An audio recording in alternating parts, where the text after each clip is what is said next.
Hello, my name is Dr. Koheli and welcome to my channel. Today we are going to be talking about lazy eye or amblyopia. Now, why are you here? Maybe because you have been told that your child has lazy eye or your child has amblyopia, or you yourself as an adult have lazy eye or amblyopia. So first of all, what is lazy eye? Meaning, क्या है ये lazy eye and how is it different from, say, squint? Because a lot of people get confused. So let's go over the definition of amblyopia first. Amblyopia is reduced vision, typically in one eye, that results from the brain's suppressing the input from the affected eye due to unequal visual signal from each eye, which leads to poor development of visual acuity in the affected eye. Now this definition is quite complicated, but by the end of this video, I am sure you will understand each and every word that we have said in the definition. So let us start with what is amblyopia not. So amblyopia is not squint. Now what is squint? Squint is eyes going outwards or eyes going inwards or misalignment of the eyes. And amblyopia is typically reduced vision in an eye. Many a time we have seen that the eyes may be going out or in, but there is no reduction in vision. You still have 6/6 vision. And many a time we have seen that someone whose eyes are completely straight still have reduced vision in one eye. So squint and amblyopia are not the same, and lazy eye, the term is only for amblyopia, even though many people will say lazy eye for squint. No, lazy eye is not squint. So that is out of the way. Now the next thing is, let us talk about the definition per se. So in the definition, we are going to talk about neuroplasticity, what is dense and mild amblyopia, and why amblyopia should be treated in childhood. Come, let's see this 2 glasses of water for me to explain to you the definition. Now, in the beginning, there are 2 eyes. One eye is filled with water. One glass is filled with water. One has reduced vision. Now, why is this glass having reduced vision? That could be because of that eye has cataract, that eye may be having squint, that eye may be having a high glasses number, that eye may have a lid which is drooping, which is called ptosis. So, any of these causes. Now, what are these causes? These are reversible causes of reduced vision. Reversible meaning we can treat them. So, if there is cataract, we can remove it and put a lens. If there is glasses number, we can correct the glasses number, give them glasses, and that's done. If they have a ptosis or eyelid drooping, we can correct the eyelid drooping with eyelid drooping surgery. If there is a squint, we can always correct the squint with surgery. So they are all reversible. They are all treatable causes of blindness or treatable causes of low vision. So the first thing I will do is, or the first thing of treating amblyopia is filling the glass up with water, meaning treating the reversible cause of low vision. Now is when amblyopia starts. Now from childhood, the brain has been using just the right side glass because it was filled with water. It did not use the glass with the low water. So what happens is that the brain just gets used to doing only this action of only taking the input. As the definition says, it takes input from only one eye and it suppresses the input from the eye which had reduced vision. But now you have corrected it. Now you have corrected it by filling it with water. And yet the eye does not see as well. That is called amblyopia. Basically, amblyopia is not a problem with the eyes because now the glasses are full, but it's a problem where the brain is suppressing the vision.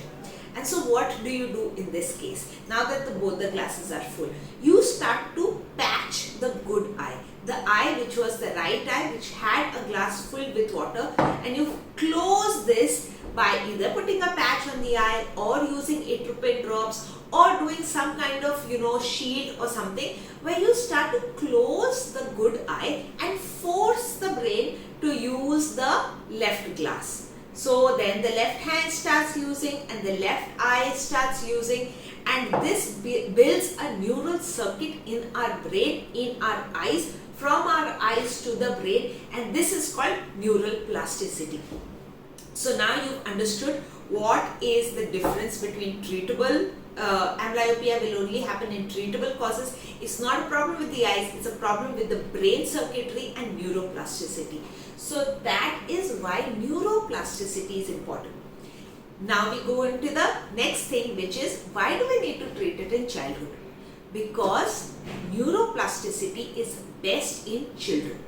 Of course, when you are 20, I can always do the squint surgery, or I can always give you your correct glasses number then. But the brain has been for the last 20 years it's been using only one hand or only one eye. Then to change the neural circuitry is very difficult. So this much I think everyone will understand, that it's very difficult. Something which you've been doing for 20 years, 18 years, 30 years is very difficult to change the brain.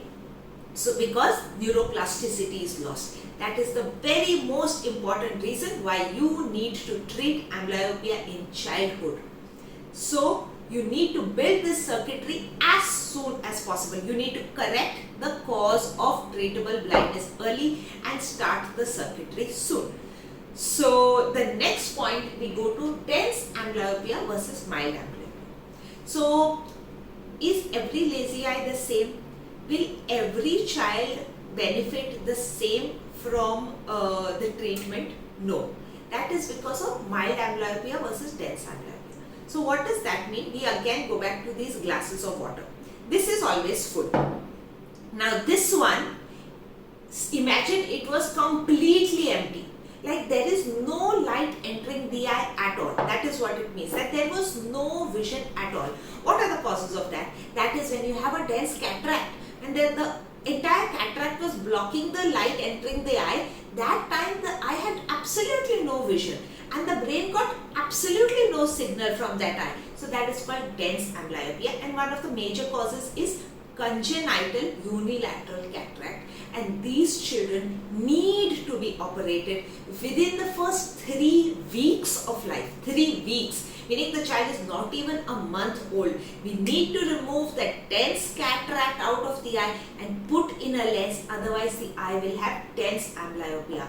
There are parents who will come at 6 months of age and they'll be like, no, the baby was too small at 1 month of age. So we decided we'll do the operation at 6 months or 9 months. Can we wait, doctor, for doing this dense amblyopic eye cataract surgery at 2 years of age? No, because for 2 years you are letting no light enter the eye. You need to operate dense amblyopia conditions as soon as possible, as young as 3 weeks of life. Then what is mild amblyopia? Mild amblyopia, let's give another very simple example. Glasses number. Say one glasses number is minus 9. Minus 9 is again glass water is very less full. Again it could be a dense amblyopia. But say someone's number is minus 3 and the other eye is full. So minus 3 is relatively a mild amblyopia. We'll give them good amount of patching, and say the child is gotten picked up at the age of 3 years also, we will be able to give them full correction of their amblyopia. So refractive errors or glasses number is a good example of mild amblyopia. Again, there are many differences. If the number is very high, then it goes to a dense amblyopia. Also, if they have been detected very late in life, say at 6 years of age, 7 years of age, 10 years of age, that time the brain neural circuitry is very difficult to shift to the other side. So these are the two different things. One is getting picked up late, diagnosing that they have amblyopia late, and the other thing is how dense is the amblyopia. Sometimes even when we pick them up at 10 years and the number difference is not too much, minus 2 or something kind of number, we can always reverse the amblyopia. The next thing which I want to say is about, so we went over the, now let's go on to the treatment.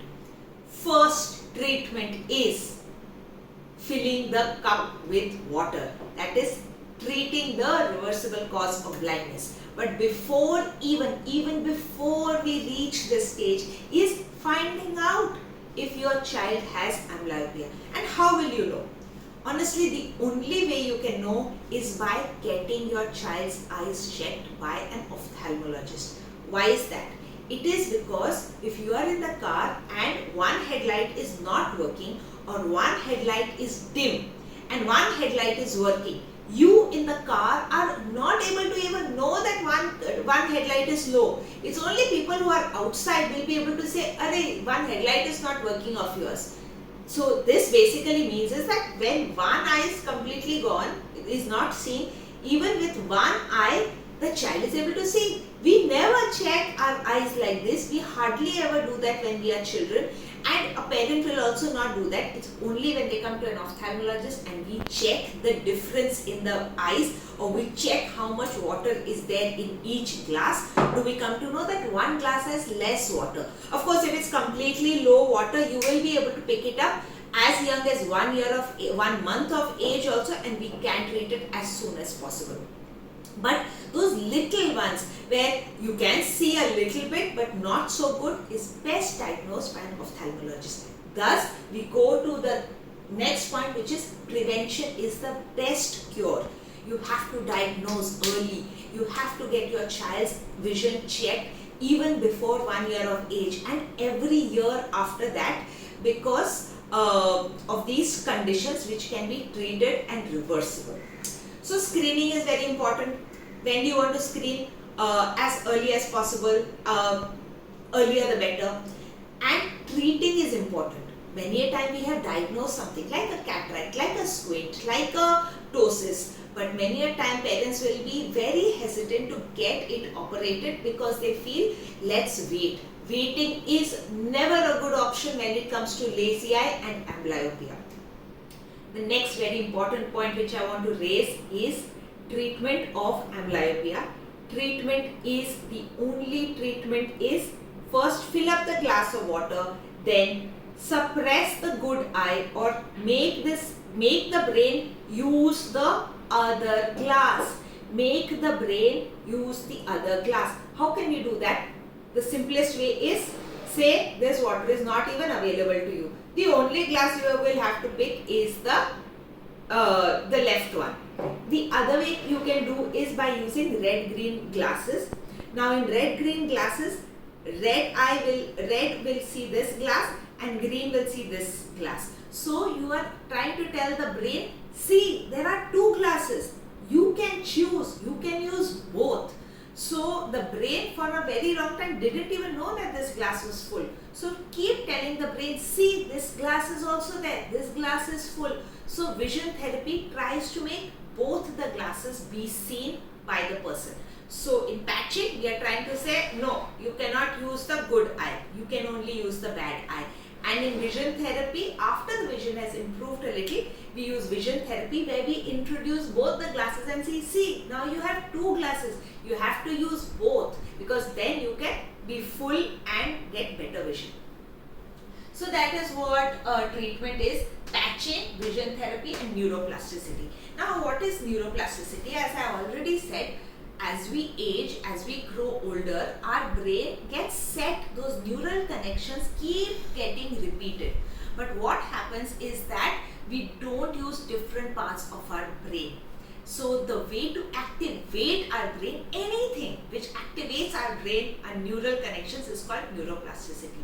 We can do it by different kind of exercises. When this glass, you put it in red color, pink color, you keep moving it around, you play games or you make a limerick around it, so it makes it interesting. So neuroplasticity, can we say that after 30 we cannot be neuroplastic, can't get neuroplasticity?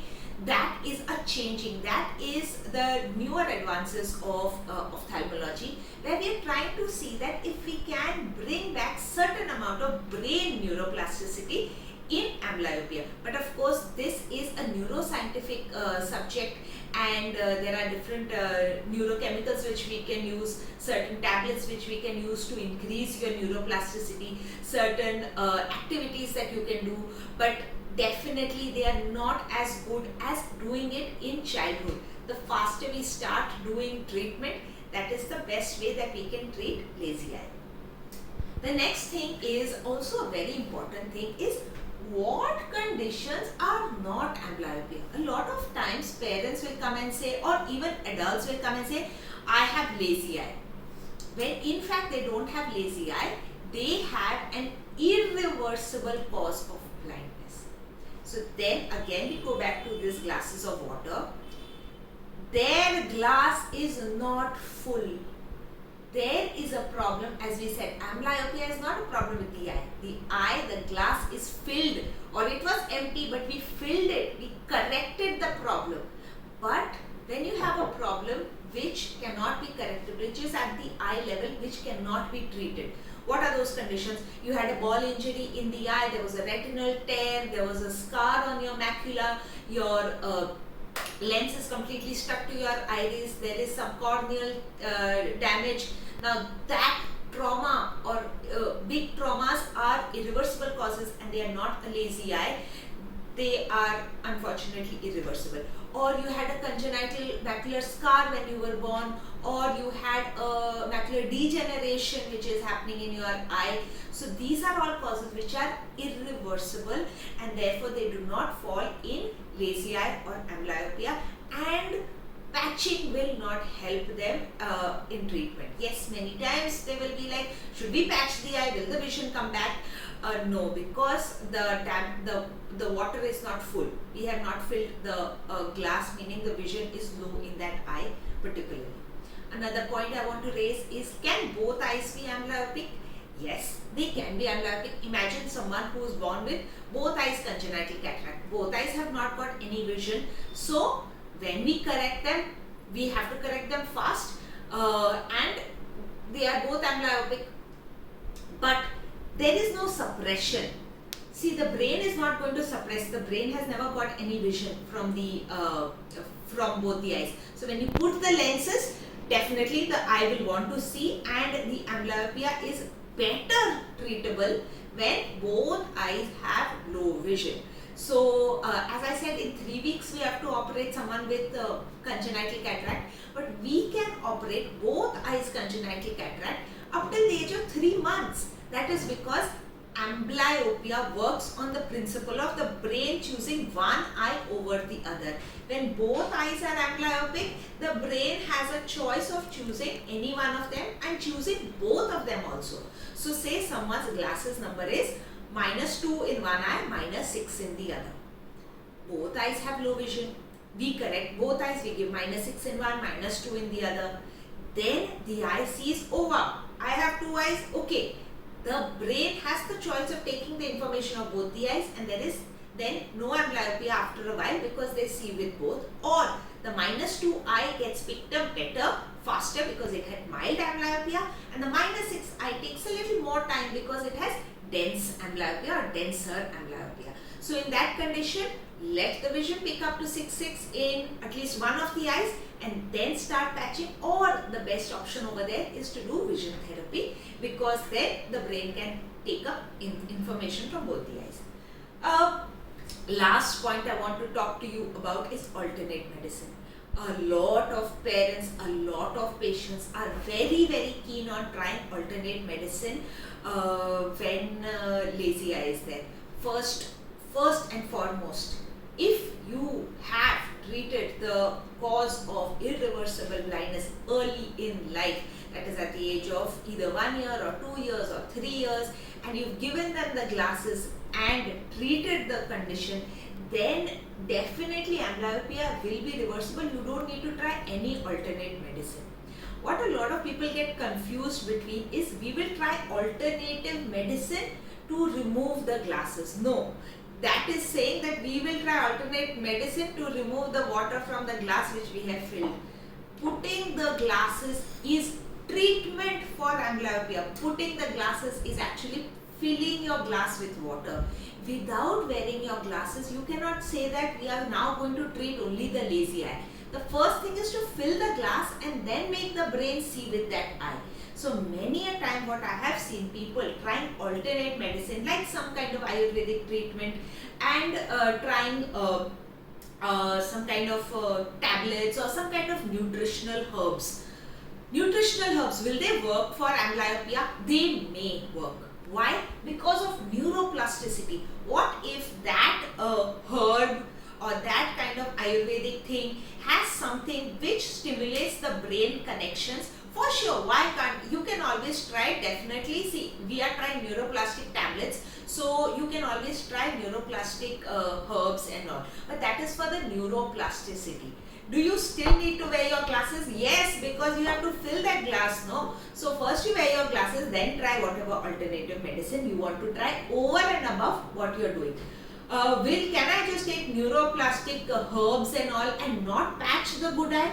The brain is not even going to try those circuits if you don't patch the eye. So I will always tell them, wear your glasses or get the squint surgery or get the cataract surgery, patch the eye, and on top of that, if you want to try some kind of alternate medicine like some kind of eye exercise or some kind of herbs and all, or some kind of anything that you want to try, any kind of alternate medicine, try it after you fill the glass by putting the glasses, doing the treatment and patching if there is dense amount of amblyopia, patching the good eye so that you're pushing the neural brain towards the other eye. And all these alternative medicines is only for neuroplasticity. So I hope this video makes some sense for you in this very complicated topic of lazy eye or amblyopia. I've tried to make it as simple as possible, but if you have absolutely any doubts, you can leave it in the comments below. And always I am open to video consultations if you have already shown to some doctor or on any kind of treatment for amblyopia. You can always reach out to my clinic, that is Spectrum Clinic, and the number is 830-830-9418 for video consultations. Thank you so much for your patient watching.